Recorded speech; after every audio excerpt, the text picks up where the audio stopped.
تعليم المقامات طبعا بطريقة جديدة إن شاء الله. يعني نقرأ المقام باسمه، يعني مثلا هذا هو مقام البيات، أول آية راح تسألني الرحمن علم القرآن، الآخر من مقام بيت ليوفر الفرعيات مقام بيت نوى.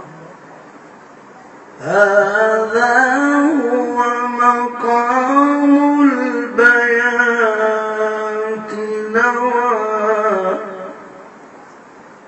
خلق الإنسان علمه البيان. وكذلك ننتقل إلى مقام البيات شوري وهو مقطعين، الأول حجاز ويختم بالبيات ويسمى مقام البيات شوري وهو فرع من فروع مقام البيات، سنقرأ هكذا. هذا هو مقام البيات شوري الشمس والقمر بحسبان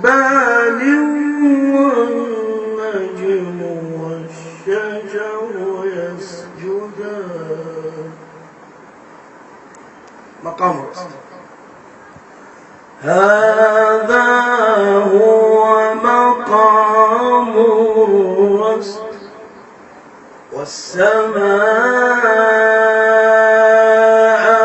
رفعها. هذا هو جواب مقام الرسل والسماء رفعها ووضع الميزان. مقام السجع هذا هو مقام السجع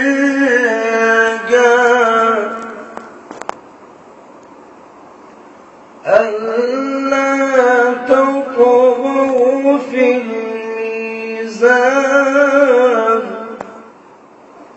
هذا هو جواب مقام السجع.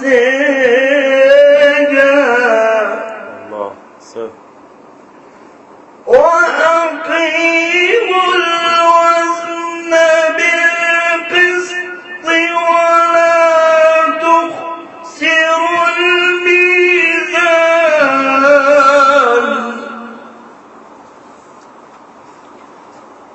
هذا هو مقام النهاوند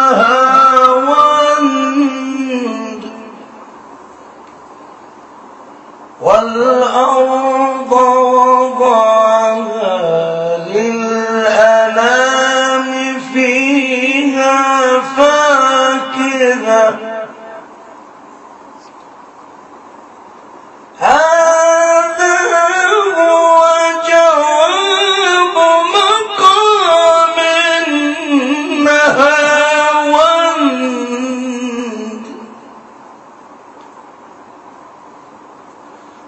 والأرض وضعها للأنام فيها فاكهة.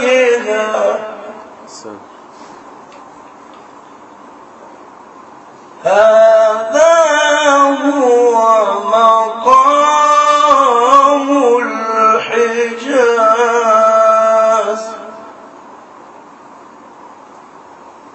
والأرض وضعها للأنام.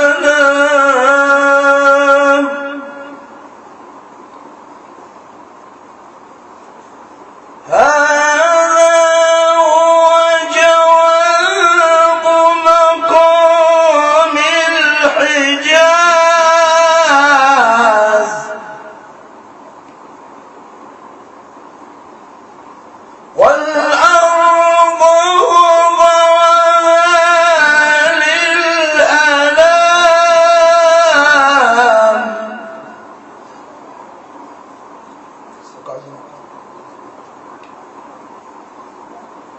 هذا هو مقام الصلاة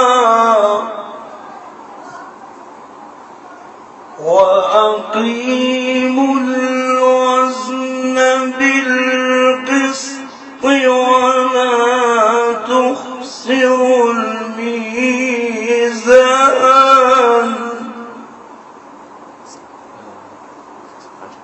مقام العجب.